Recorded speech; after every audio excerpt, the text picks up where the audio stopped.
এটা তুই কখনোই পারবি না আকাশ। আকাশ রাগান্বিত স্বরে উত্তর দেয়। তবে ফিরবো না। একটু থেমে একই সুরে বলে, এভি পারে না এমন কোনো কাজ নেই। পরের বার ফিরে এসে মেয়েটিকে জাস্ট খুন করে ফেলবো। অরুণ বোধহয় আকাশের কথাই আরো মজা পেল, যেন আকাশ মাত্র কোনো কৌতুক বলেছে। আকাশ রেগে তাকায় অরুণের দিকে। এই হাসি তার সহ্য হচ্ছে না। সে হয়তো এই হাসির কারণ ধরতে পেরেছে। অরুণ তার ভবিষ্যতের পরাজিত রূপ ভেবে হাসছে। যে পরাজিতটুকু মানতে ভীষণভাবে নারাজ আকাশ, যে সন্ধ্যাকে তার হাতের সামান্য থাপ্পড়ের হাত থেকে বাঁচানোর জন্য দেশ ছাড়ছে, সে সন্ধ্যাকে খুন করবে। ব্যাপারটি ভেবে বোধহয় আকাশ নিজেই নিজেকে আরো গভীরভাবে পরাজিত রূপে দেখতে পেল। আকাশ হাঁসফাঁস করলো, মাথাটা এদিক ওদিক ঘোরায়, বাহাতে অরুণকে ধাক্কা দিয়ে চিৎকার করে ওঠে। স্টপ ইট অরুণ। অরুণ দুপা পেছায়, তাকাই আকাশের দিকে। খারাপ লাগলো ছেলেটার। আকাশও দুঃখ পায়, যন্ত্রণা পায়, অথচ সেই দুঃখ যন্ত্রণার কারণ আকাশ ধরতে পারে না, আর তাই এর প্রশমনও করতে পারে না। উল্টে আকাশের রাগ জেদের আড়ালে সব চাপা পড়ে থাকে।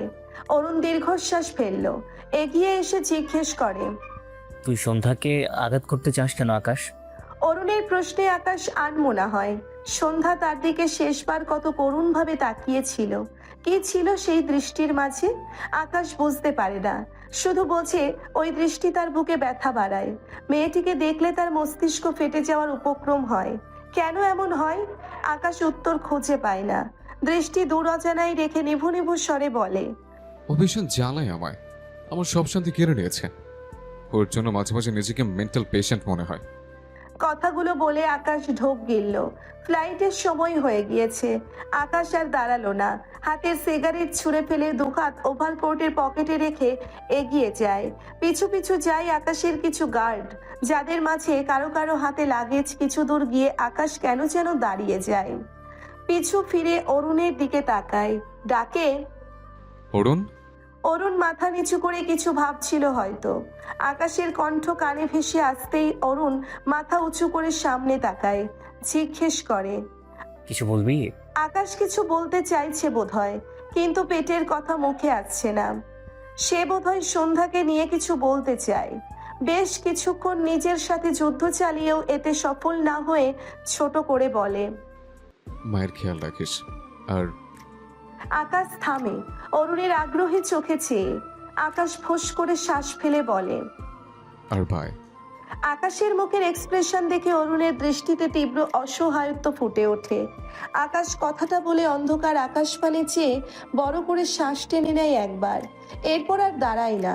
বড় বড় পা ফেলে উল্টো পথে এগোয়। সামনে যত এগোয় বুকের দহন তত বাড়ে। পাগুলো তুলতে গেলে কি ভীষণ লাগে, যেন পিছন থেকে কেউ তার পা টেনে ধরছে। আকাশ চোখ বুজে মাথা ডানে বামে নাড়ায়। ওভারকোটের ভেতর থেকে ডান হাত বের করে বুকের বাঁপাশে একটা পাঞ্চ মেরে বিরক্তি কণ্ঠে আওড়ায়, বারাটা একটু হৃদয় আমার। আমার বুকে থেকে আরেকজনের কথা ভাবে। শালা বেঈমান হৃদয়। সময় চলমান, সে কারো সুখ দুঃখে থেমে থাকে না, বরং সে তার নিজ গতিপথে চলতে থাকে। ঠিক যেমন সন্ধ্যার দুঃখে থেমে থাকেনি। পেরিয়েছে প্রায় 5.5 মাস। মেয়েটার পেট আগের চেয়ে অনেক উঁচু হয়েছে। নড়াচড়া করতে কষ্ট হয় এখন। এক জায়গায় বসলে সহজে উঠতে পারে না। পাতলা শরীরটা ভারী হয়ে গিয়েছে। সন্ধ্যার শরীর খারাপ লাগলেও মনটা ভালো হয়, এই ভেবে আর কদিনের মধ্যেই তার মাঝ থেকে একটি প্রাণ বেরিয়ে আসবে, যার জন্যে সন্ধ্যা একা একা প্রতিনিয়ত কত লড়াই করেছে। ধরনীর বুকে আধার নেমেছে অনেক আগেই। সন্ধ্যা ব্যালকনিতে পাতানো একটি চেয়ারে বসে আছে, দৃষ্টি অজানা আন্ধারে নিবদ্ধ। পরনে একটি ঢিলেঢালা পোশাক, তার উপর পাতলা একটি চাদর জড়ানো। শীতের আমেজ বিদায় নেওয়ার প্রস্তুতি চলছে, পুরোপুরি বিদায় নেয়নি এখনো। থেকে থেকে মিটিমিটি বাতাস ভেসে আসছে। সন্ধ্যা গায়ের চাদরটি আরেকটু টেনে নিল। কি যেন ভেবে মলিন মুখটায় একখানা বেদ্রুপ হাসি ফুটল। আকাশ সেই যে 5.5 মাস আগে রাতের আধারে কাউকে না জানিয়ে ইংল্যান্ড পাড়ি জমালো, আর ফিরল না।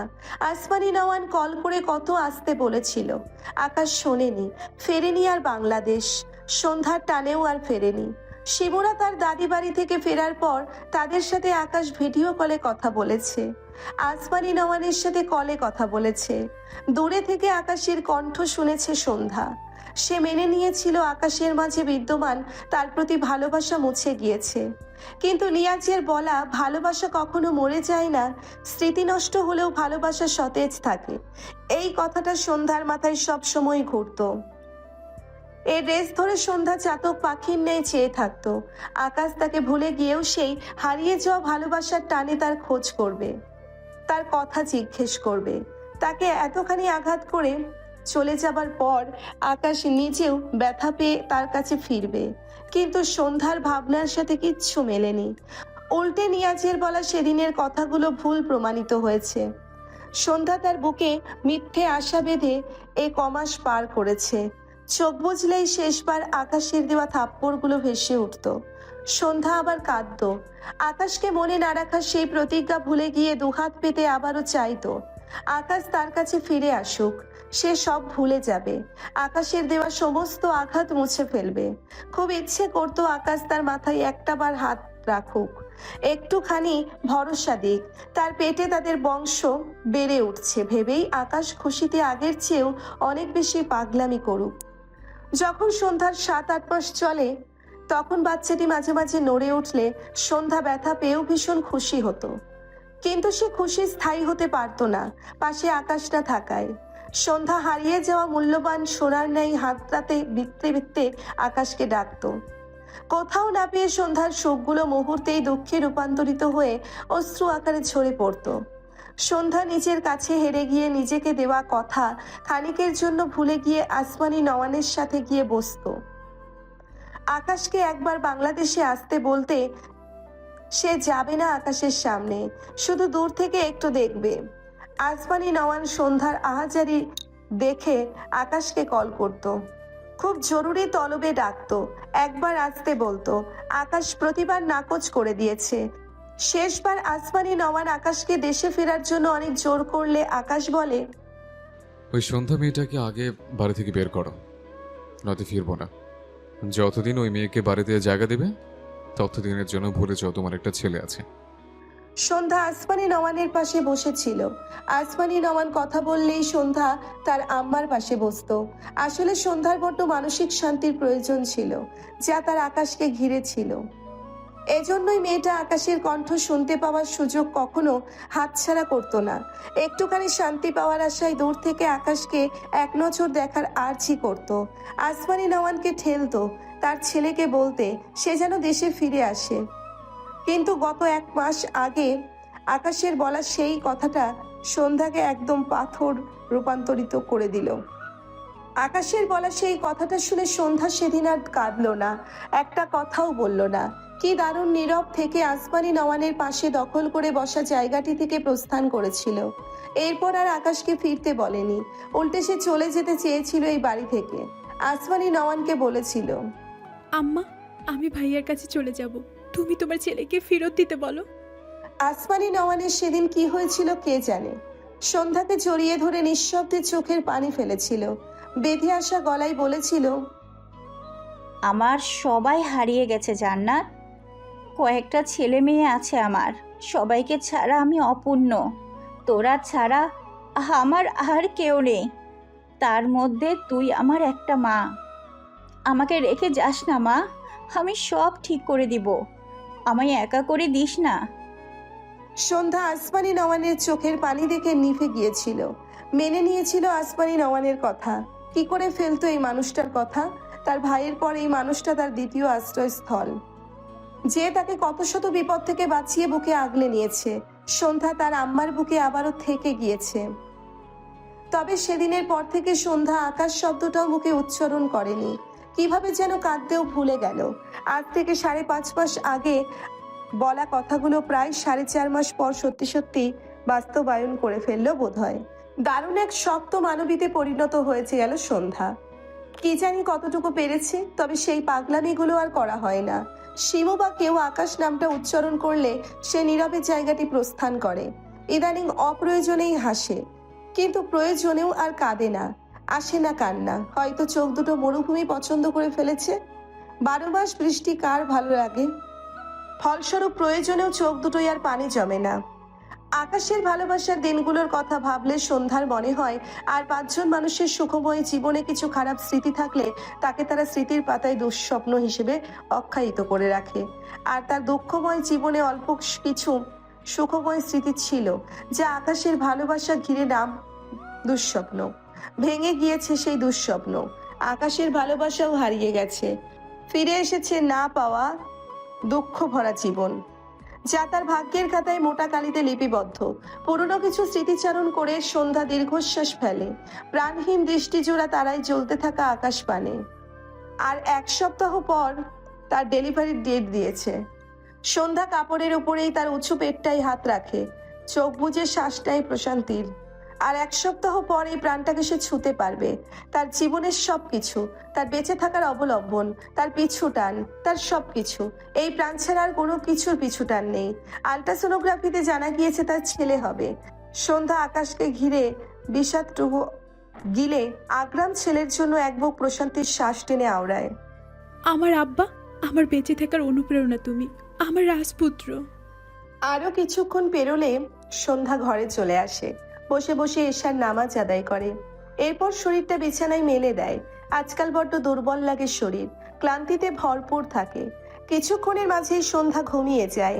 ঘড়ির কাঁটা তখন 12টা 30-এর ঘরে। সন্ধ্যা বারবার এপাশ ওপাশ করে, নড়ে চড়ে ওঠে। চোখে মুখে অসম্ভব বিরক্তি, গলায় ব্যথা অনুভূত হয়। এক পর্যায়ে সন্ধ্যার ঘুম ছুটে যায়। ধীরে ধীরে চোখ মেলে তাকায়। চোখের সামনে জলজল করছে সোনালি রঙের দুটো চোখের মণি। সন্ধ্যা বিস্মিত হওয়ার সুযোগটুকু বোধহয় পেল না। বুঝতে পারে সর্বশক্তি দিয়ে তার গলা চেপে রেখেছে একটি হাত। সন্ধ্যার চোখ বড় বড় হয়ে যায়। 2 হাত তুলে তার গলা চেপে ধরা হাতটি খামচে ধরে সরিয়ে দেবার জন্য, কিন্তু সে বরাবর ব্যর্থ হচ্ছে। একসময় কানের কাছে আকাশের শক্ত কণ্ঠ ভেসে আসে। তোর সাহস কি করে হয় আরেকজনের বাচ্চার মা হওয়ার?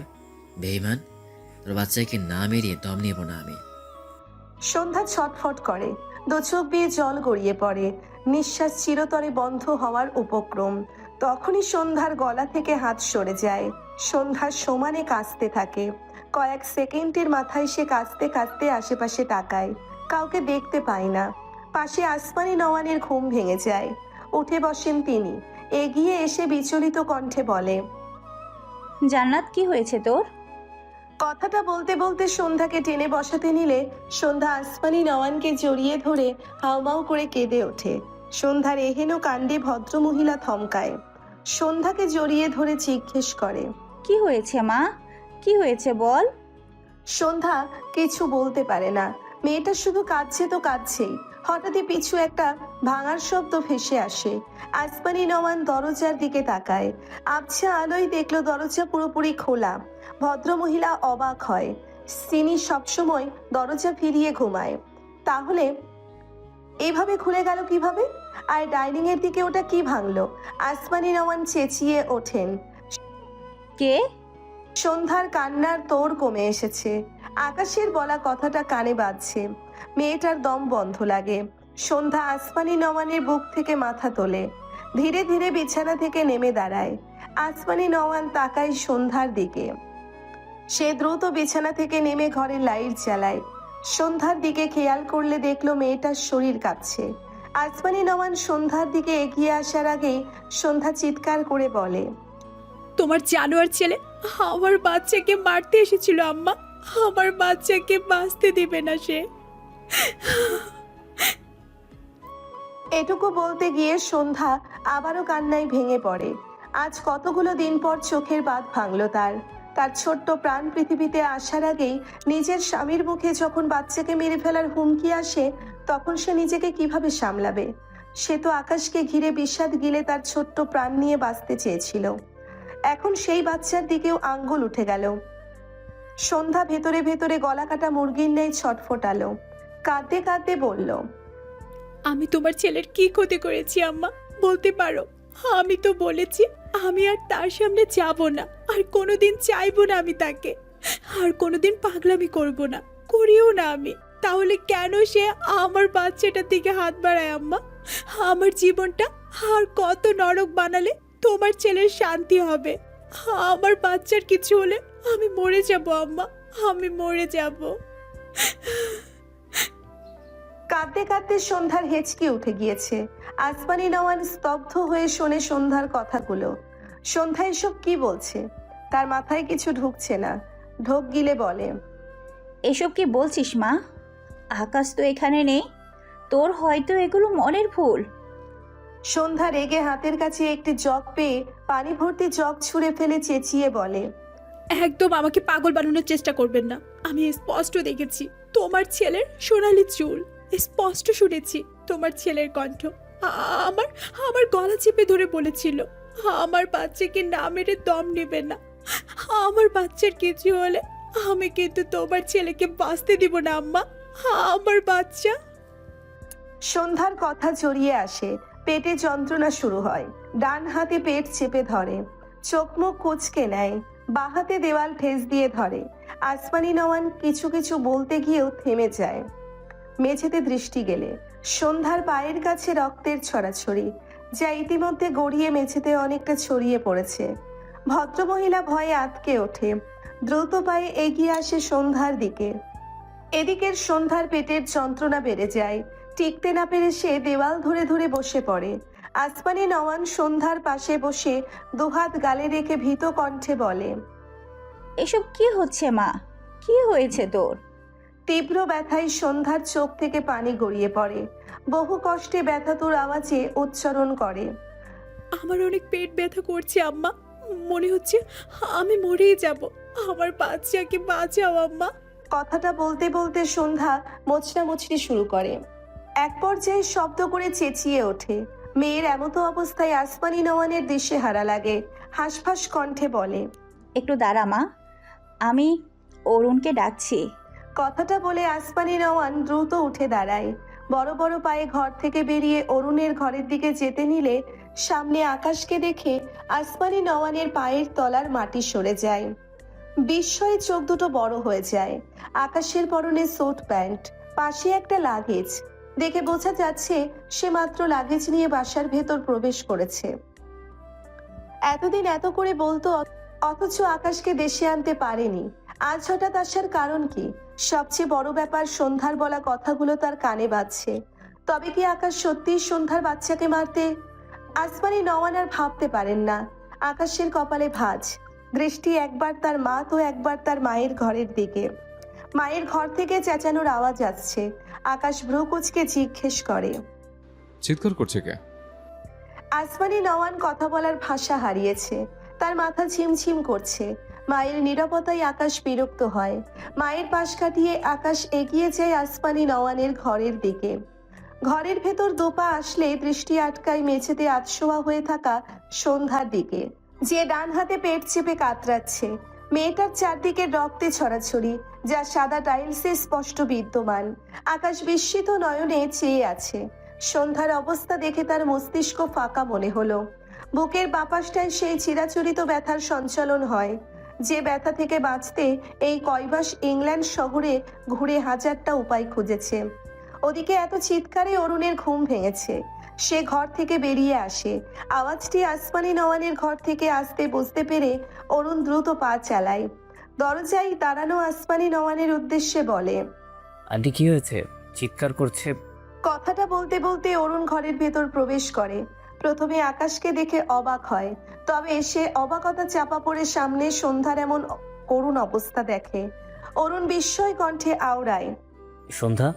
ততক্ষণে আসমানি নওয়ান সন্ধ্যার পাশে এসে বসে সন্ধ্যার ঢিলে ঢালা পোশাকের উপর একটি ওড়না ফেলে দেয়। এরপর আকাশ অগ্রাহ্য করে অরুণের উদ্দেশ্যে বলে, অরুণ, জান্নাতকে এক্ষুনি হসপিটাল নিতে হবে, দ্রুত ওকে কোলে নাও। অরুণ মাথা নেড়ে এগিয়ে আসে সন্ধ্যার দিকে। আকাশ শক্ত হয়ে দাঁড়িয়ে আছে, দৃষ্টি চোখ মুখ খিচিয়ে রাখা সন্ধ্যার পানে। গত প্রায় 6 মাস আগে এমন সন্ধ্যাকে না দেখার জন্য দেশ ছাড়লো, আর আজ ফিরে এসে সর্বপ্রথম সন্ধ্যার সেই একই করুণ চিত্র দেখে আকাশের বুক পুড়তে শুরু করলো। ব্যথা বাড়ছে মারাত্মক হারে। মস্তিষ্কে অরুণকে মায়ের বলা সন্ধ্যাকে কোলে নেওয়ার কথাটা খেলে গেল। মোটেও পছন্দ হলো না এই কল্পদৃশ্য। আকাশ খেয়াল করলো অরুণ মেয়েটিকে কোলে নিতে এগোচ্ছে। চোখ মুখ শক্ত হয়ে আসে আকাশের। সে তার পরনের সাদা রঙের কোট খুলে ছুঁড়ে ফেললো। দুহাতের শার্টের হাতা একটানে কনুইয়ের উপর পর্যন্ত গোটালো। এর মানে সামনে এগোলো। অরুণ সন্ধ্যাকে কোলে নেওয়ার জন্য মাত্র নিচু হয়েছে, তখনই আকাশ পিছন থেকে অরুণের টি শার্টের কলার ধরে ডান দিকে জোরে সোরে একটা ধাক্কা দেয়, যেন অরুণকে আছড়ে ফেললো। অরুণ খাটের সাথে গিয়ে জোরে সোরে ধাক্কা খায়, চেঁচিয়ে ওঠে বেচারা। খাটের কোণার সাথে কোমর ধাক্কা খেয়েছে আসমানি নওয়ান হতভম্ব হয়ে যায়, বলেন, আকাশ কি করছো? শব্দ সাথে অরুণের চেঁচানোই সন্ধ্যা আদো আদো ঝাপসা চোখে মেলে তাকায়। আকাশ ঝুঁকে এসেছে সন্ধ্যাকে কোলে নেওয়ার জন্য। সন্ধ্যা মুখের সামনে আকাশকে দেখে ভীত হয়। কিছুক্ষণ আগে আকাশ তার গলা চেপে ধরেছিল, তার বাচ্চাকে মারতে চায়, সন্ধ্যা পেছাতে চায়, কিন্তু শরীরের ভীষণ অবনতি হয়েছে তার। সন্ধ্যা চেঁচিয়ে বলে, আমাকে ছোবেন না, ছোবেন না আমাকে। আকাশ কানে নিল না সে কথা। চোখের পলকে সন্ধ্যাকে কোলে তুলে নেয়। সন্ধ্যা ভয় পেয়ে চেঁচিয়ে ওঠে, বলে, আম্মা, আমাকে বাঁচাও আম্মা। আকাশ দিক পরিবর্তন করেছে, ঘর থেকে বেরোনোর জন্য পা বাড়ায় সামনের দিকে। আসমানি নওয়ান বিস্ময় দৃষ্টিতে চেয়ে আছে আকাশের দিকে। অরুণ কোমর ধরে আকাশের গমন পথের দিকে চেয়ে আছে। এই বিয়াদবকে বাংলাদেশে আনার জন্য তারা কত কি করেছে। বিনিময়ে সন্ধ্যাকে শুধু কাঁদিয়ে আজ পীড়িত দেখাচ্ছে। ইস, তার সাধের কোমরটা। কোমরের কিছু ডলতে ডলতে অসহায় কণ্ঠে বিড়বিড় করে, আমার কোমর ভাঙলে তোর পিন্ডি চটকাবো শালা, দুমুখ সাপ কোথাকার। সন্ধ্যার একে তো পেট ব্যথা, এর উপর তার বাচ্চাকে হারানোর ভয়। সন্ধ্যার চোখ বেয়ে অনর্গল পানি গড়ায়। তীব্র ছটফটানিতে দুহাতে আকাশকে খামছাই আর কাঁদতে কাঁদতে বলে, ছাড় আমায়, ছাড় বলছি, ছাড় আমায় জানোয়ার। এরপর আবারও ডাকে, আম্মা, আমার বাচ্চাকে মেরে ফেলবে আম্মা। আসমানি নওয়ান বিস্মিত হয় আকাশের প্রতিটি কাণ্ডে। পিছু পিছু আসে আকাশের। আকাশ অরুণকে সন্ধ্যাকে টাচ করতে দেয়নি। এর কারণ বোধহয় সে বুঝেছে, সন্ধ্যার ব্যাপারে আকাশ এমনই। এই আকাশকে সে চেনে। একসময় সন্ধ্যার জন্য আকাশ অরুণকে বাড়ি আসতে দিচ্ছিল না পর্যন্ত। আজ আকাশের সামনে অরুণ সন্ধ্যাকে কোলে নিতেও সফল হয়নি, কিন্তু সন্ধ্যার বলা কথা যে মেলাতে পারছে না। তিনি অরুণকে বলে নিয়াজকে সব খবর দিতে। তারা সন্ধ্যাকে নিয়ে আসছে। নিয়াজ যেন সব ব্যবস্থা করে রাখে। এরপর সে তার ফোন নিয়ে আকাশের পিছু দ্রুত পা চালায়। সন্ধ্যা পেট ব্যথার সাথে আকাশের থেকে ছাড়া পাবার জন্য ছটফট করে, চিৎকার করে। দুহাতে কত শত খামচি দেয় আকাশের গালে, গলায়, ঘাড়ে। অথচ আকাশ নির্বিকার। সে কেবল এগোয় সামনের দিকে, চোখ মুখ শক্ত, অনুভূতিহীন দৃষ্টি নিবদ্ধ আকাশের দিকে। সন্ধ্যা ছটফটাতে ছটফটাতে হঠাৎই আকাশের গলায় কামড়ে ধরে শরীরের যেটুকু শক্তি ছিল সবটুকু দিয়ে ঘাড়ের দিকে দুহাতের নখ বসিয়ে দিয়েছে। আকাশ এবারেও নির্বিকার, দুপা থেমে নেই তার।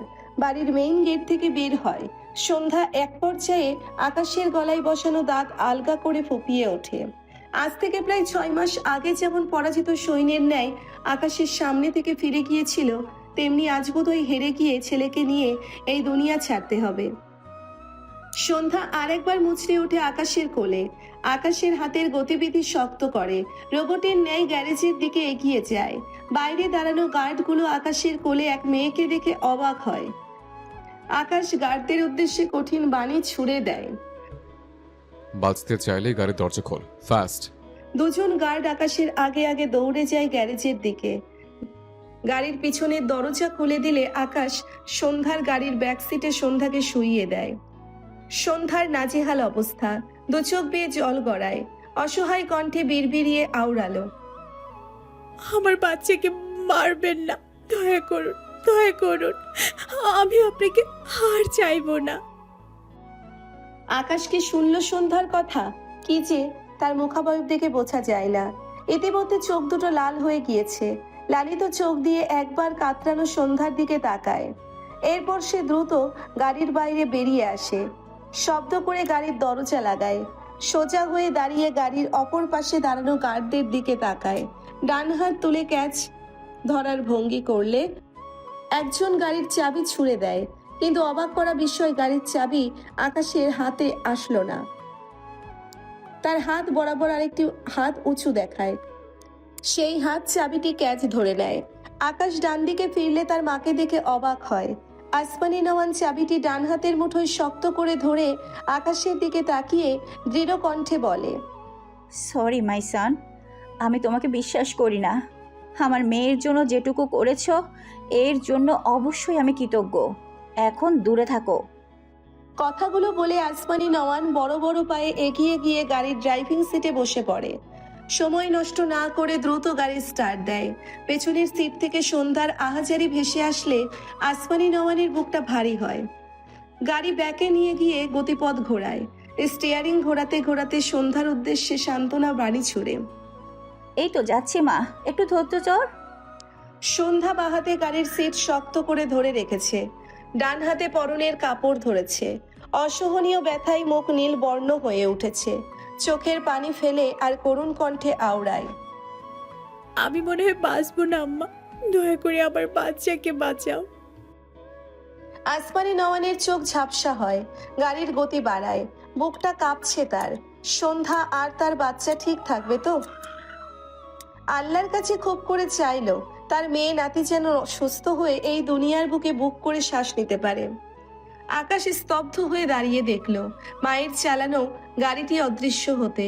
অবাক হলো মাকে গাড়ি চালানো দেখে। তার মা গাড়ি চালাতে পারতো না বলে তার ভীষণ আফসোস ছিল। আকাশ গত 6 মাস আসে যখন বাংলাদেশে ফিরেছিল, তখন মাকে গাড়ি চালানো শেখাবে বলে ঠিক করেছিল। গাড়িও কিনেছিল, বলেছিল সারপ্রাইজের কথা। কিন্তু এসব ঝামেলা তার হঠাৎ অসুস্থ হয়ে যাওয়ার সব থেকে আবারও ইংল্যান্ডে বাড়ি জমানো। মায়ের গাড়ি চালানোর ব্যাপারটি যতটা অবাক করলো তাকে, তার চেয়ে 1000 গুণ অবাক করলো সন্ধ্যার উঁচু পেট দেখে। মনে হলো এত বড় শখ সে এর আগে কখনো খায়নি। আপাতত এসব ভাবনা চেপে গার্ডদের দিকে তাকিয়ে কিছু ইশারা করলে একজন আরেকটি চাবি এগিয়ে দিলে আকাশ চাবিটি নিয়ে দ্রুত অপর গাড়ির ড্রাইভিং সিটে উঠে বসে। তখন অরুণ গাড়ি থেকে বের হয়। আকাশকে গাড়িতে বাসতে দেখে সে এক প্রকার দৌড়ে এসে পাশের সিটে বসে পড়ে। আকাশ গাড়ি স্টার্ট দেয়, স্পিড বাড়ায় দ্রুত। অরুণ আকাশের দিকে তাকায়। আকাশের পরনের সাদা শার্ট রক্তে মাখামাখি হয়ে আছে, যা থেকে একটা বাজে দুর্গন্ধ ভেসে আসছে। তবে আকাশের মাঝে কোনো ভাবান্তর নেই। অরুণ দীর্ঘশ্বাস ফেলল। তার সাথে করা আকাশের কাণ্ডেই বুঝেছে এর মাথায় আপাতত সন্ধ্যা ছাড়া অন্য কিছু নেই। এ যাচ্ছেও হসপিটাল। অরুণ নিয়াজ আর সৌম্যকে সন্ধ্যার ব্যাপারে জানিয়েছে, এই জন্যেই বাড়ি থেকে বেরোতে দেরি করলো। আকাশকে কিছু বলতে গিয়েও কমলো না। আকাশের চোখ মুখের অবস্থা ভালো না, কিছু বললে আবার কোন লাঠি কোথায় লাগবে কে জানে, তাই নীরব থাকলো। তাছাড়া সন্ধ্যার জন্য ভীষণ টেনশন হচ্ছে। আসমানি নওয়ান হসপিটালের সামনে গাড়ি দাঁড় করায়, এরপর দ্রুত গাড়ির ভেতর থেকে বেরিয়ে আসে। গাড়ির পিছনের দরজা খুলে সন্ধ্যাকে দেখলো। মেয়েটার অবস্থা ভীষণ খারাপ। আসমানি নওয়ান সন্ধ্যাকে একা নিতে পারবে না, নিয়াজকে কল করে আসতে বলবে ভাবলো। নিয়াজের নাম্বার ডায়াল করে ফোন কানে ধরে আশেপাশে তাকালে সে দেখলো সৌম্য আর ইরা দ্রুত হসপিটালের ভেতরে প্রবেশ করছে। আসমানি নওয়ান কল কেটে গলা উঁচিয়ে ডাকে, সৌম্য। আসমানি নওয়ানের কণ্ঠে নিজের নাম শুনে সৌম্য পিছু ফিরে তাকায়। সামনের এক প্রকার দৌড়ে গিয়ে উদ্বিগ্ন কণ্ঠে বলে, আমার বোনু কোথায়? আমার বোনু? এটুকু বলতেই গাড়ির ভেতর থেকে বনুর আওয়াজ পেয়ে সৌম্য আর আসমানি নওয়ানের উত্তরের অপেক্ষা করে না, খোলা দরজা দিয়ে ভেতরে প্রবেশ করে দুহাতে সন্ধ্যাকে কোলে তুলে নেয়। দ্রুত পা চালায় হসপিটালের ভেতরে। সৌম্য হাঁটতে হাঁটতে তাকায় তার বনুর দিকে। সন্ধ্যার লাল চোখ মুখ ব্যথায় নীল বর্ণ হয়ে আসা মুখ দেখে সৌম্যের বুকটা ছ্যাদ করে ওঠে। সন্ধ্যা ভাইকে পেয়ে দুহাতে গলা জড়িয়ে ধরে ফোপায়, বিড়বিড়িয়ে বলে, ভাইয়া আমাকে বিশ্বাস কর, উনি আমার বাচ্চাকে মেরে ফেলতে চায় ভাইয়া। সৌম্য শুনতে পায় সন্ধ্যার কথা। সন্ধ্যার বলা কথার মানে না বুঝলেও সৌম্য তার বনুকে বুকে চেপে ধরে। তোদের কারো কিচ্ছু হবে না বোনু, আমি আছি তো। সৌম্য তার বনুকে বুকে চেপে ধরে। সৌম্যের পিছু পিছু ইরা আর আসমানি নওয়ান এগোয়। ওদিক থেকে খবর পেয়ে শিমু আর শিমুর মাও হসপিটালে এসেছে। মাত্র সিএনজি থেকে নেমে দাঁড়ায়। শিমু দৌড়ে এসে তার খালামণির হাত সাপটে ধরলে আসমানি নওয়ান শিমুকে আগলে নেয়। মেয়েটার মুখ শুকিয়ে গিয়েছে সন্ধ্যার খবর পেয়ে। যেভাবে ছিল সেভাবেই ছুটে এসেছে। শিমুর মা তারা ভাড়া মিটিয়ে তাদের পিছু পিছু আসে। সৌম্য সন্ধ্যাকে নিয়ে দোতলায় এসে পৌঁছয়, যেখানে নিয়াজ স্ট্রেচারে নিয়ে পায়চারি করছিল আর ঘড়ি দেখছিল। দেখে বোঝা যাচ্ছে বাড়িতে যেভাবে ছিল সেভাবেই বেরিয়ে এসেছে। সৌম্যের কোলে সন্ধ্যাকে দেখে স্বস্তির নিঃশ্বাস ফেলল। সৌম্য দ্রুত এগিয়ে এসে স্ট্রেচারে সন্ধ্যাকে শুইয়ে দেয়। দুটো নার্স স্ট্রেচারে নিয়ে যেতে হয়। তখন সন্ধ্যা সৌম্যের হাত টেনে ধরে। নিয়াজ ব্যাপারটি খেয়াল করে নার্সদের দাঁড়াতে বললে তারা দাঁড়ায়। সৌম্য সন্ধ্যার দুহাত তার হাতের মাঝে আগলে নিয়ে সন্ধ্যার দিকে ঝুঁকে ধরা গলায় বলে। কি হয়েছে বনু? সন্ধ্যার দু চোখ বেয়ে পানি গড়িয়ে পড়ে। ভাইয়ের দিকে সন্ধ্যার চোখ চেয়ে আদো আদো ব্যথাতুর স্বরে বলে, আমি বেঁচে ফিরলে আমার বাচ্চার দায়িত্ব আমি একাই নেব। যদি আমার হায়াত এই পর্যন্তই থাকে তবে তুমি আমার বাচ্চাকে নিজের বাচ্চার মতো করে বড় করো ভাইয়া। তা না পারলে ওকে এতিমখানায় দিয়ে দিও, কিন্তু কোনো নিমক হারামের স্পর্শ যেন আমার বাচ্চার শরীরে না থাকে। যদি কেউ আমার কথা হেরফের করে তবে তার সাথে আমার হাসরের ময়দানে কঠোর হিসাব নিকাশ হবে। এটুকু কথা বলতে গিয়ে সন্ধ্যা কতবার যে থেমেছে বহু কষ্টে কথাগুলো উচ্চারণ করে চোখ বুজে নেয়। সকলে সন্ধ্যাকে ঘিরে থাকায় সন্ধ্যার বলা কথাগুলো সবাই শুনতে পায়নি।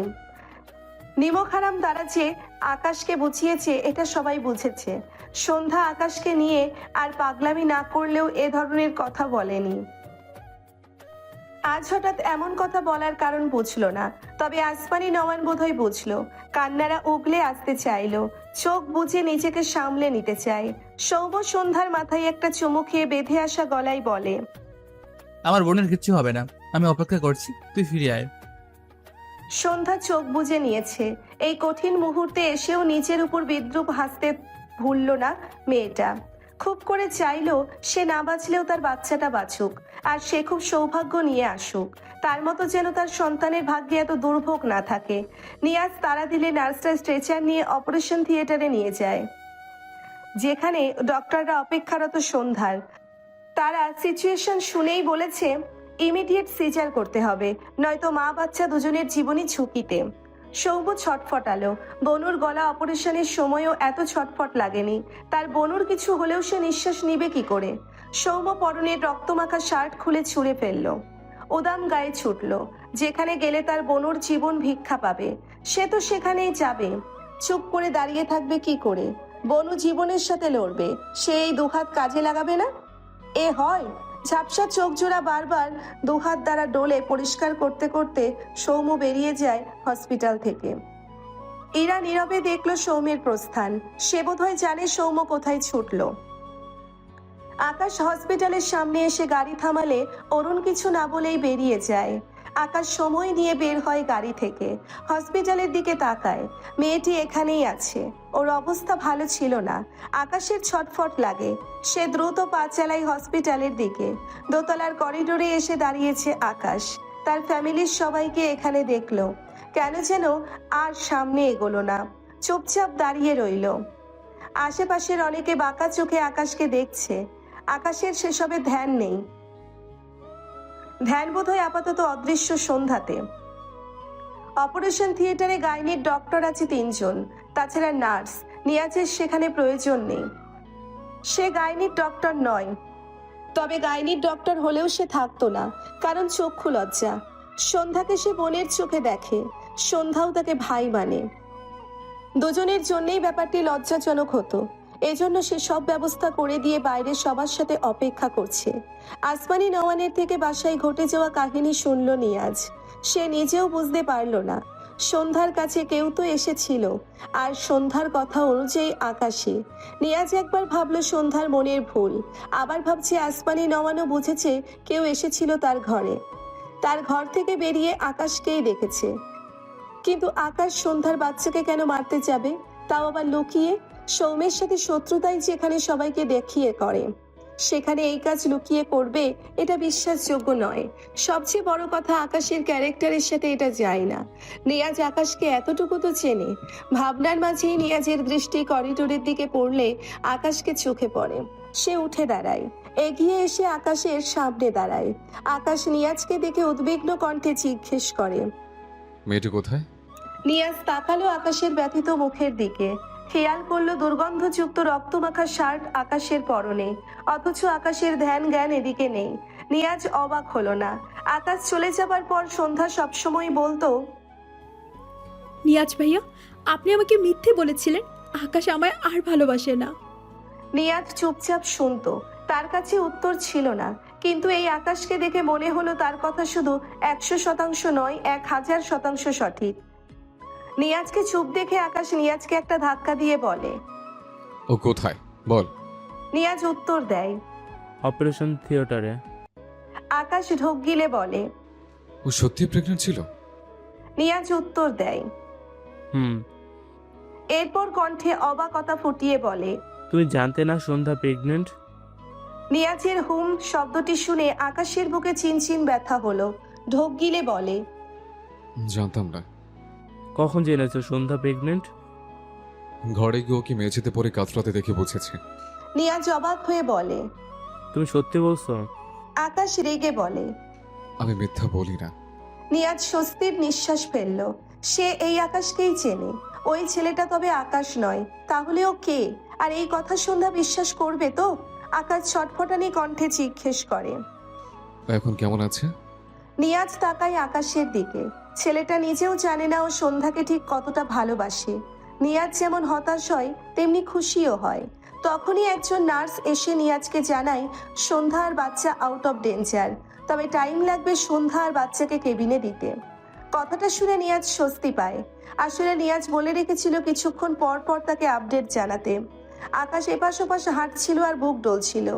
নার্সটির কথা শুনে আকাশ দ্রুত এগিয়ে আসে, জিজ্ঞেস করে। তুমি সত্যি বলছো? নার্সটি ছোট করে বলে। জি। আকাশ পকেট হাতড়ে একটা চেক পেয়ে না দেখে সেটি নার্সটির দিকে বাড়িয়ে দেয়। নার্স চেকটি নিয়ে দেখলো একটা 50,000 টাকার চেক। অবাক হয় সে, প্রশ্নাত্মক চোখে তাকায়।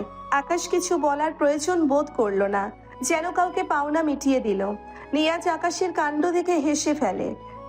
নার্সটির উদ্দেশ্যে বলে। এটা তোমার, রাখো। আর সন্ধ্যার খবর বাড়ির লোকেদের গিয়ে দাও।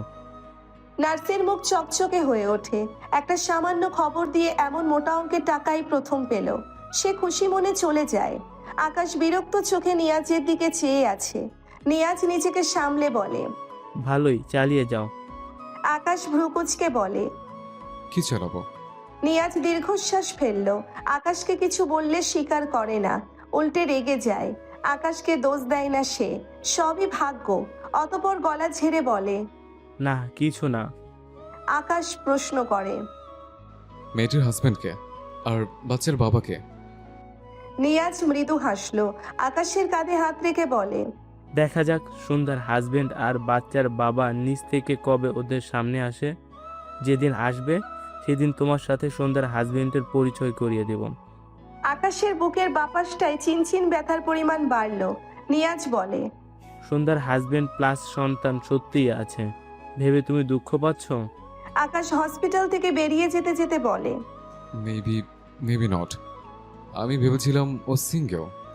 নিয়াজের হাসি দীর্ঘ হয়। আকাশ ভাবে তার জীবনের একমাত্র শত্রু সৌম্য। এর কারণও জানে নিয়াজ, তাই এখানেও আকাশকে দোষ দিতে পারল না। অতঃপর বলে। সিঙ্গেল ভেবে শত্রুর বোনকে মনে জায়গা দিয়ে দিলে? আকাশের কাছে উত্তর নেই। বোবা মানবের ন্যায় সে এলোমেলো পায়ের সামনে এগোলো। পেরিয়েছে প্রায় 2 ঘন্টা। সকলে সন্ধ্যার বাচ্চার অপেক্ষায়। সৌম্য এখনো ফেরেনি। এদিকে আকাশ বারবার সিঁড়ি ওঠানামা করছে। তার ছটফট লাগছে অন্য কারণে। ছেলেটার হিসাবের খাতা আরো এলোমেলো হয়ে গিয়েছে। আকাশের মাথা কাজ করে না। তার হিসাবে তার মায়েদের প্রতিটি কথা মিথ্যা। মেয়েটি তার বউ নয়, আবার তার বউ না হলে মেয়েটি অবশ্যই সিঙ্গেল। কিন্তু সিঙ্গেল মেয়ে তো কখনো প্রেগনেন্ট হয় না, তাহলে তো তার মায়েদের কথা সত্যি হলো। কিন্তু সবাই তাকে কেন এই মেয়ের হাজবেন্ড বানিয়ে দিচ্ছিল? দুনিয়া উল্টে গেলেও এই কথাটা আকাশের কাছে বিশ্বাসযোগ্য নয়। সে বিয়ে করার মতো ছেলেই নয়। তাহলে আকাশের হিসেবে সৌম্য তার বাবাকে খুন করেছে, কারণ সৌম্য লোভী। আর এই মেয়ে এই ছেলের বোন। মেয়েটি ভাইয়ের কারসাজির ব্যাপারে কিছু জানে না। মানুষ হিসেবে মেয়েটি ভালো, কিন্তু ছেলেটি অর্থাৎ সৌম্য ভালো নয়। সে তার বোন আর বউকে ভালো রাখতে তার বাবাকে খুন করেছে, কারণ তার বাবা সৌম্যের কারসাজি অর্থাৎ সব সম্পত্তি নিজের নামে করার ব্যাপারে সবকিছু জেনে গিয়েছিল। এরপর তার বাবা মারা যাবার পর এরা তাদের বাড়ি থাকতে শুরু করেছে, আর এদের সাথেই তার ফ্যামিলির সবাই নাচে। আকাশ এসব মানতে পারে না। এই হিসাবগুলো আকাশের মিললেও সন্ধ্যার প্রেগনেন্ট হওয়ার ব্যাপারটি কিছুতেই মিলছে না। আর সবচেয়ে বড় কথা, সে মানতেই পারছে না সন্ধ্যার হাজবেন্ড কেন থাকবে, থাকা যাবে না। আকাশ মানতে পারছে না, তার মাথা ব্যথা শুরু হয়। রেগে সিঁড়ির মাঝে দাঁড়িয়ে সিঁড়ির রেলিংয়ে একটি জোরে সোরে লাথি দেয়। নিয়াজ আকাশের পিছু পিছু আসছিল। আকাশকে এমন করতে দেখে দ্রুত পা চালিয়ে এসে দাঁড়ায়, জিজ্ঞেস করে। আকাশ কি হয়েছে? আকাশ নিয়াজের কলার ধরে রাগান্বিত স্বরে বলে। ওর হাজবেন্ড কোথায়? নিয়াজ থমথমে মুখে তাকায়, ঠিক কি রিয়াকশন দিবে সেটাই ভাবছে। নিজেকে সামলে বলে। নেই। আকাশের হাত ঢিলে হয়, ভ্রু কুঁচকে বলে। নেই মানে? নিয়াজ কি বলবে বুঝলো না। আকাশী সন্ধ্যার স্বামী এটা বললে আকাশ অনেক রিয়াক্ট করে, ভাবে সবাই তাকে মিথ্যা বলছে। আকাশকে দেখে তার হাসিও লাগছে, দুঃখও লাগছে। ফোঁস করে শ্বাস ফেলে বলে। মানে সন্ধ্যাকে রেখে চলে গেছে? কোথায়? তা তো জানি না। ডিভোর্স দিয়েছে? না। আকাশ বিরক্তি কণ্ঠে বলে। কেন? আকাশের প্রশ্নের সাথে বিরক্তিটুকু ধরতে পেরে নিয়াজ মনে মনে হেসে বলে। জানি না, তবে সন্ধ্যার হাজবেন্ড ওর কাছে ফিরতেও পারে, আবার নাও ফিরতে পারে। আকাশ চরম বিরক্তি নিয়ে বলে। ফিরতে হবে। আকাশের কথায় নিয়াজ এবার জোরে হেসে ফেলল। আকাশের দৃষ্টি দেখে নিজেকে সামলে বলে। সরি, হ্যাঁ, সন্ধ্যা আর ওর বাচ্চা সুসংবাদ পেয়ে খুশিতে শুধু হাসি বেরিয়ে আসছে। আকাশ দাঁত কিরমির করে বলে। ঠোঁটে সুপার গ্লু লাগা, তাহলে অন্যের বউকে নিয়ে হেসে লাজ লজ্জা বিসর্জন দিতে হবে না। নিয়াজের মুখ চুপসে যায়, তাকে অপমান করলো আকাশ। সে বলে। তুমিও তো অন্যের বউকে নিয়ে সেই কখন থেকে ভাবছো। আকাশ বিব্রত বোধ করে, তবে খুব দ্রুত নিজেকে সামলে কাটকাট জবাব দেয়। ভাবছি না। নিয়াজ হতবাক হয়ে যায়, কিভাবে মুখের উপর অস্বীকার করে। সে হতাশ কণ্ঠে বলে। এরকম সত্য কথা রোজ দু একটা করে শুনলে আমার মনে হয় আর কটন কিনতে হবে না। কানের সব খোল তোমার সত্য কথার জোরে একা একাই বেরিয়ে আসবে। আকাশ বিরক্ত হয়, তবে কিছু বলল না। নিয়াজ আকাশের হাত ধরে টেনে নিয়ে যায়। আকাশ বাদ সাধলে নিয়াজ বলে। আরে আসো, রিটেল কথা বলবো। সন্ধ্যার কথা শুনে আকাশের কিছু বলল না, নীরবে নিয়াজের পিছু গেল। নিয়াজ তখন সবাইকে বলে গিয়েছে সন্ধ্যা আর বাচ্চাকে কেবিনে দিতে, সে আগে আকাশকে ওখানে নিয়ে যাবে। আসমানি নওয়ান বাদ সাধলে নিয়াজ বলেছে তার উপর ভরসা রাখতে, সে সবকিছু সামলে নিবে। এরপর আর কেউ কোনো কথা বলেনি, মেনে নিয়েছে। আকাশ অস্বীকার করলেও কি, সন্ধ্যা আকাশের বউ, ছেলেটি আকাশের ছেলে, এই সত্য তো আর বদলাবে না। নিয়াজ দোতলায় এসে শোনে। কয়েক মিনিট আগে সন্ধ্যা আর বাচ্চাকে কেবিনে দেওয়া হয়েছে। দুজনের কারো অবস্থাই তেমন ভালো নয়, এই জন্য সবাইকে কেবিনে গিয়ে দেখে আসতে হবে। সন্ধ্যার অবস্থা বেশি খারাপ, ভীষণ দুর্বল হয়ে গিয়েছে মেয়েটি। পুরো 4 ব্যাগ রক্ত লাগবে সন্ধ্যার, ম্যানেজও হয়ে গিয়েছে। প্রথম রক্তের ব্যাগ ঝুলিয়ে সন্ধ্যার হাতে ক্যানুলা লাগিয়ে ডক্টর কেবিন থেকে বেরিয়ে যায়।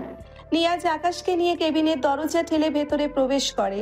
আকাশ কিছু বলার আগেই তার দৃষ্টি আটকায় ডান পাশের বেডে শয়নরত সন্ধ্যার দিকে। দেখে মনে হচ্ছে মেয়েটি ঘুমিয়েছে, চোখ মুখ ফোলা ফোলা। আকাশ ঢোক গিলল। ঘরের সেই দৃশ্যের কথা মনে পড়লে তার মাথা চক্কর দিয়ে ওঠে। কি ভয়ানক অবস্থা হয়েছিল আকাশ ভাবতেই পারে না, কেমন যেন শিউরে ওঠে। নিজের ভাবনা প্লাস অনুভূতিতে বিরক্ত ও হয়। কত বিভৎস দৃশ্য সে নিজে ক্রিয়েট করেছে, অথচ তখনকার ওইটুকুতে সে কেমন নিস্তেজ হয়ে গিয়েছিল। বিরক্তিতে আকাশ সন্ধ্যার দিকে দৃষ্টি রেখেই দুদিকে মাথা নাড়ল। নিয়াজ আর চোখে আকাশের কাণ্ড দেখল, একটু হেসে মৃদুস্বরে বলে। আসো, তোমাকে একটা বাচ্চাকে দেখাই। একটা ইউনিক ব্যাপার আছে বাচ্চার মাঝে, তুমি দেখলে ছোটখাটো শখ পাবে। এসো। আকাশের ভ্রু কুঁচকে যায়, কি এমন আছে ওই বাচ্চার মাঝে যে সে শখ পাবে? নিয়াজের কথা মতো সে বাদিকে এগোয়। ওদিকে সন্ধ্যা ঘুমায়নি, চোখ বুজেছিল। কারো কণ্ঠ পেয়ে সন্ধ্যা চোখ মেলে তাকায়। ডান দিকে ঘাড়ে বাঁকালে চোখে পড়ে আকাশ তার বাচ্চামোর দিকে এগিয়ে যাচ্ছে। সে জানে ওপাশে তার বাচ্চা রাখা। সন্ধ্যার বুক কাঁপলো, তার মনে হলো আকাশ তার বাচ্চাকে মারার জন্যই এখানে এসেছে। মেয়েটার শরীর ভীষণ দুর্বল, তবে এখানে ঝাঁজ ঢেলে যেটুকু পারল চেঁচিয়ে উঠল। খবরদার আমার বাচ্চার দিকে এগোবেন না। আকাশের পা থেমে যায়, ঘাড় ঘুরে যায় সন্ধ্যার দিকে। কপালে বিরক্তির ভাঁজ ফুটে ওঠে। নিয়াজও সন্ধ্যের দিকে তাকায়, কিছু বলতে গিয়েও বলল না। দেখুক আগে এরা কি করে, তারপর না হয় সে অ্যাকশন নিবে। আকাশ তার গতি বাম দিক থেকে ঘুরিয়ে ডান দিকে, অর্থাৎ সন্ধ্যার বেডের দিকে নেয়। কয়েক পা এগিয়ে এসে দুহাত প্যান্টের পকেটে গুজে দাঁড়ায়। দৃষ্টি সন্ধ্যার চোখে নিবদ্ধ রেখে গম্ভীর গলায় বলে, বাচ্চার বাবা কারোর প্রতি আমার ইন্টারেস্ট নেই। ইন্টারেস্ট বাচ্চার মাকে ঘিরে। আকাশের কথায় নিয়াজ কেশে ওঠে, ডান হাত তুলে ঘাড় চুলকে বিড়বিড় করে। ক্যালকুলেশনটা খারাপ না। আকাশের কথা শুনে সন্ধ্যার ভ্রু কুঁচকে যায়। আকাশ কি বোঝাতে চাইলো? বাচ্চা আর বাচ্চার বাবার প্রতি ইন্টারেস্ট নেই, আর বাচ্চার মায়ের প্রতি ইন্টারেস্ট মানে? বাচ্চার মা তো সে। আকাশ এই কথা কেন বলল? আকাশ তো তাকে সহ্য করতে পারে না, তার বাচ্চাকেও মারতে চায়। তাহলে আকাশ এসব কি বলছে?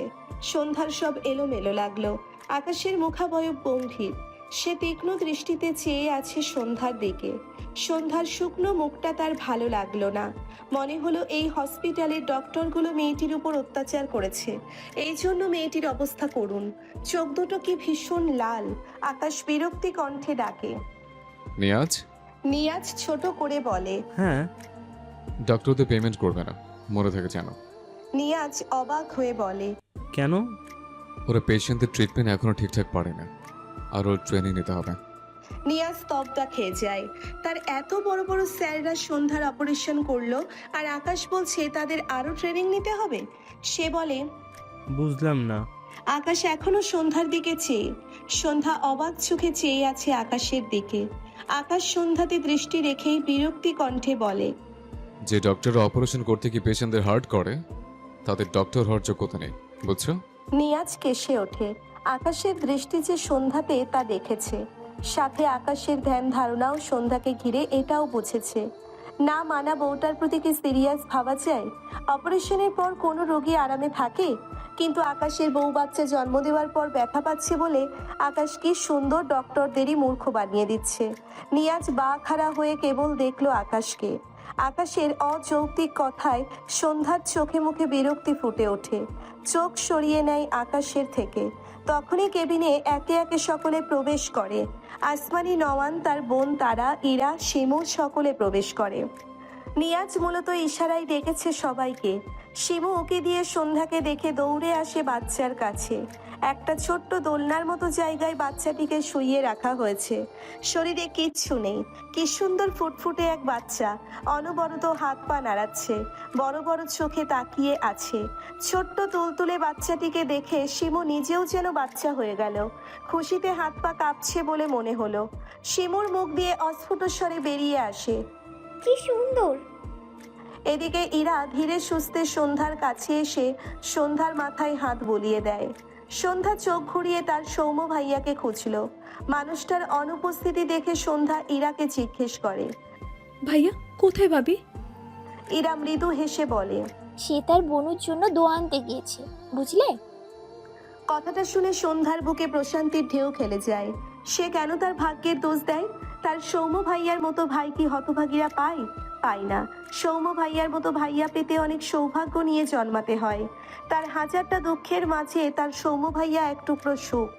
ইরা সন্ধ্যার মাথায় আলতো হাতে আরো কবার হাত বুলিয়ে দিয়ে বাচ্চার দিকে যায়। আসমানি, নওয়ান সন্ধ্যার বেডের পাশে এসে দাঁড়িয়েছে। এক ধ্যানে চেয়ে আছে মেয়েটার দিকে। সে এক মুহূর্তের জন্য ভেবেছিল হয়তো তার জান্নাতকে সে হারিয়ে ফেলবে। তার মনে হলো সে তার মৃত বোন জ্যোৎস্নাকে দেখছে, যে এই পরিস্থিতি একা একা লড়াই করে সৌম্য আর সন্ধ্যাকে জন্ম দিয়েছিল। সন্ধ্যা ছলছল দৃষ্টিতে তাকিয়ে আছে আসমানি নওয়ানের দিকে। আসমানি নওয়ান এগিয়ে এসে সন্ধ্যার মাথায় হাত রাখে। সন্ধ্যা ঢোক গিলে নিচু স্বরে ডাকে, আম্মা। আসমানি নওয়ান ঝাপসা চোখ জোড়ার পলক ঝাপটে নিজেকে সামলালেন। নিচু হয়ে সন্ধ্যার কপালে চুমু এঁকে আওড়ায়, আমার মা। সন্ধ্যা চোখ বুজে প্রশান্তির শ্বাস ফেলল। আজ আর অপরিচিত আকাশের জন্য ততটা কষ্ট হয় না যতটা আগে হতো। সেই পরিচিত আকাশকে ছাড়াও অদ্ভুত এক প্রশান্তি পায় মনে। তার রাজপুত্র এই পৃথিবীতে এসেছে বলে হয়তো, যে এখন তার জীবনের সব কিছু। আসমানি নওয়ানের বোন তারা সন্ধ্যার বেডের অপর পাশে এসে বসে। সন্ধ্যার মাথায় হাত বোলায়। সন্ধ্যা প্রশান্তির হাসি হাসে। আকাশ এগিয়ে এসে মায়ের পাশে দাঁড়িয়েছে। ভ্রু কোচকে দেখছে এদের সকলের কাহিনী। মা তো এই মেয়েকে পুরো নিজের মেয়ে বানিয়ে ফেলেছে। আকাশ তার মাকে যত দেখে তত অবাক হয়। এক অচেনা মেয়ের প্রতি তার মা কত পজিটিভ। নিয়াজ আকাশের পিছু এসে আকাশের উদ্দেশ্যে বলে, আকাশ, শার্টটা খোলো। আকাশ বিরক্তি কণ্ঠে বলে, নো। নিয়াজ আর আকাশের কথায় আসমানি নওয়ান তারা তাকালো আকাশের দিকে, সন্ধ্যাও তাকালো। সকলের দৃষ্টি আকাশের পরনের রক্তমাখা শার্টের দিকে যায়। অপরিষ্কার রক্তের অস্তিত্ব বুঝতে পেরে সকলের অস্বস্তি হয়। এর মধ্যে সন্ধ্যার বেশি অস্বস্তি হয়। আসমানি নওয়ান ভ্রুকুচকে বলে, শার্ট খুলছো না কেন? আকাশ সন্ধ্যার দিকেই দৃষ্টি রেখেই গম্ভীর গলায় বলে, ইচ্ছে করছে না। আসমানি নওয়ান বিরক্ত হয়। ইচ্ছে করছে না মানেটা কি? এই শার্ট পরে থাকার মানে কি? সে ছেলের উপর রেগে বলে। আকাশ, শার্ট খোলো। আকাশ ভ্রু কুচকে বলে। কেন? আসমানি নওয়ান বিরক্ত হয়ে বলে, কেন মানে? দেখছো না এটা নোংরা হয়ে গিয়েছে? তাছাড়া দেখতে খারাপ লাগছে। আকাশ গা ছাড়াভাবে বলে। তুমি চোখ বন্ধ করে রাখো, তাহলে আর খারাপ লাগবে না। ছেলের গা ছাড়াভাবে ভীষণ চটলেন তিনি। রেগে বলেন, অসভ্যের মতো আচরণ করছো কেন? এবারেও আকাশের ভাবলেশহীন উত্তর। চাইলে তুমিও করতে পারো। আসমানি নওয়ান চোয়াল শক্ত করে তাকায় আকাশের দিকে। এত অসভ্য হয়েছে ছেলেটা, কিছু বলাও যায় না। নিয়াজ কপাল চাপড়ায়। এই আকাশটা এত অদ্ভুত আচরণ করছে, সে চুপচাপ দেখে যাচ্ছে, বলার মতো কিছু পায় না। ওদিকে সন্ধ্যার বেশ রাগ হয় আকাশের প্রতি। দৃষ্টি আকাশের চোখে রেখে দাঁত কটমট করে আওড়ায়। একটা পাক্কা জানোয়ার হয়েছে। কথাটা সন্ধ্যা আস্তে বলতে চাইলেও গলার আওয়াজ বেশি হয়ে গিয়েছে, ফলস্বরূপ সবাই শুনতে পেয়েছে। কথাটা আকাশের কানেও স্পষ্টভাবে ভেসে এসেছে। সন্ধ্যার মুখে নিজেকে নিয়ে এহেন সম্বোধনে প্রচণ্ড রাগলো আকাশ। ডান হাত এগিয়ে নিয়ে সন্ধ্যার গলা চেপে ধরার ভঙ্গি করে রাগান্বিত স্বরে বলল, কি বললি বেয়াদব মেয়ে? সন্ধ্যা তার মাথা দ্রুত বাদিকে ফিরিয়ে চোখ বুজে নেয়। আসমানি নওয়ান আর তারা আতকে উঠে ডেকে ওঠে, আকাশ। একই সময়ে নিয়াজও উচ্চারণ করে আকাশ শব্দটি। সন্ধ্যার গলার কাছে এসে আকাশের হাত থেমে গিয়েছে। সন্ধ্যার দিকে ঝুঁকে এসেছে সে। কাছ থেকে সন্ধ্যাকে দেখে ঢোক গিলছে বারবার।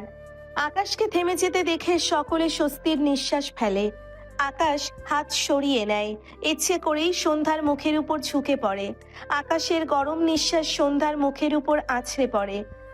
সন্ধ্যা শক্ত হয়ে চোখ বুজে রেখেছে। আকাশ সন্ধ্যাকে নিখুঁতভাবে অবলোকন করে দৃঢ় কণ্ঠে আওড়ায়, গড প্রমিস, এই দুর্বল হার্ট নিয়ে আর তোমার মতো বেয়াদব মেয়ের সামনে আসবে না। আকাশের কথায় কি ছিল কে জানে। সন্ধ্যার বুকের বাপাসে চিনচিন ব্যথা করে ওঠে, তবে চোখ খুলল না সে। এদিকে আকাশ কথাটা বলে সোজা হয়ে দাঁড়ায়। রাগে মাথা ফেটে যাচ্ছে। রাগটা সন্ধ্যার উপর ঝাড়তে না পারলেও ঝেড়ে দিল এক চেয়ারে।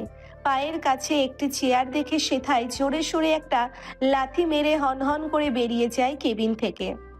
সকলে হতভম্ব হয়ে চেয়ে আছে। আকাশের কখন কি হয় শুধু সেই জানে। আকাশকে এভাবে বেরিয়ে যেতে দেখে নিয়াজ আকাশের পিছু পিছু যায়। সন্ধ্যার ডান হাতে ক্যানেলা লাগানো, বাঁ হাতে বেডের চাদর শক্ত করে ধরে রাখলো। আকাশ বেরিয়ে গেল বুঝতে পেরেও একবারের জন্যেও চোখ মেলল না, তাকালো না একবারও। শক্ত হয়ে পড়ে রইল সে। আকাশ হসপিটালের সিঁড়ি বেয়ে হনহন করে নামতে থাকে। তখনই সৌম্য তাড়াহুড়ো করে উপর দিকে উঠছিল। কেউ কাউকে খেয়াল না করায় দুজন দুজনের সাথে ধাক্কা খায়। আকাশ রেগে ডান হাত মুষ্টিবদ্ধ করে উপরে তুলে সামনের ব্যক্তিকে ঘুষি মারতে, কিন্তু সৌম্যকে দেখে তার হাত থেমে যায়। সৌম্য বিস্ময় দৃষ্টিতে তাকায় আকাশের দিকে। দৃষ্টি জোড়া লাল তার। আকাশ ঢোক গিলল, মুষ্টিবদ্ধ ডান হাত সৌম্যের সামনে থেকে নামিয়ে দেয়। এরপর সৌম্যকে পাশ কাটিয়ে বড় বড় পা ফেলে নিচে নেমে যায়। সৌম্য আকাশের ব্যবহারে ভীষণ অবাক হয়। সাথে অবাক হয় আকাশের পরনের রক্তমাখা শার্ট দেখে। ওদিকে পেছনে দাঁড়ানো নিয়াজ আকাশ আর সৌম্যের এই দৃশ্য দেখে খানিক অবাক হলো। আকাশকে বুঝতে পেরে ভালোও লাগলো। এগিয়ে এসে সৌম্যের উদ্দেশ্যে বলে, সন্ধ্যার কাছে যাও, ও অপেক্ষা করছে। সৌম্য মাথা নেড়ে দ্রুত পায়ে উপরে উঠতে লাগলো, আর নিয়াজ আকাশের পিছু পিছু গেল। সৌম্য কেবিনে প্রবেশ করলে সর্বপ্রথম তার শয়নরত বনুকে চোখে পড়ে। দুর্বল কণ্ঠে ডাকে, বনু। ভাইয়ের কণ্ঠ পেয়ে সন্ধ্যা চিলের ন্যায় ঘাড় ফিরিয়ে চোখ মেলে ঝাপসা দৃষ্টিতে তাকায় সৌম্যের পানে। সৌম্য দুর্বল পায়ে এগিয়ে এসে দাঁড়ায় বনুর পাশে। সে ভীষণ ভয় পেয়েছিল বনুকে নিয়ে। ভেবেছিল এইবার হয়তো তার বনুর কিছু একটা হয়ে যাবে। আল্লাহর অশেষ রহমতে তার বনু মৃত্যুর দ্বার থেকে ফিরে এসেছে। সৌম্য মন ভরে দেখে তার বনুকে। কিছু সময় পর সৌম্য একটু ঝুঁকে সন্ধ্যার কপালে চুমু খায়। সন্ধ্যা বাহাতে ভাইয়ের গলা জড়িয়ে ধরে, চোখ বুজে নেয়। এতক্ষণের জমানো অশ্রু বন্ধ চোখের পাতা বেয়ে গড়িয়ে পড়ে দুফোঁটা। ঠিক যেমন আদুরে ছানা একটি আশ্রয় পেয়ে তার ভেতরে জমানো আবেগ ছেড়ে দেয়, সন্ধ্যাও ভাইকে পেয়ে তেমনটাই করলো। দুই ভাই বোনের আবেগী মুহূর্ত সকলে মনে ভরে দেখলো। আকাশ রাস্তার পাশে চুপচাপ দাঁড়িয়ে আছে, শূন্য দৃষ্টি অজানায়। পাশ থেকে নিয়াজ বলে, সন্ধ্যা তোমাকে জানোয়ার বলার পরও তুমি ওকে আঘাত করতে পারলে না কেন আকাশ? আকাশ নিশ্চুপ। নিয়াজ আবারও বলে, সৌমাকে মারতে গিয়েও থেমে গেলে কেন? সৌমা অপরাধী জানার পরও তুমি কয়েক মাস আগে সৌমাকে কিছু না করে বাংলাদেশে ছাড়লে কেন? এসবের অ্যান্সার আছে কি তোমার কাছে? আকাশ এবারেও চুপ। সত্যিই তো সে কেন এসব পারে না? হিসাব মতে সৌম্য ছেলেটার বডি থেকে মাথা আলাদা করার কথা, অথচ সে ভুলেই বসেছিল। ঠিক ভুলে যায়নি, কিন্তু কথাটা ভাবলে কেমন যেন লাগে, নিজেকে দুর্বল লাগে। কেন? আকাশ ঢোক গিলে বলে। সৌম্যকে আমি আরো অনেক কঠিনভাবে মারবো। আকাশের কণ্ঠ দুর্বল, যেন নিজের সাথে যুদ্ধ করে কথাটা বলল। নিয়াজ বোধহয় বুঝলো, হাসলো সে, বলে, আর সন্ধ্যাকে নিয়ে কি বলবে? আকাশের অস্থিরতা বাড়ে।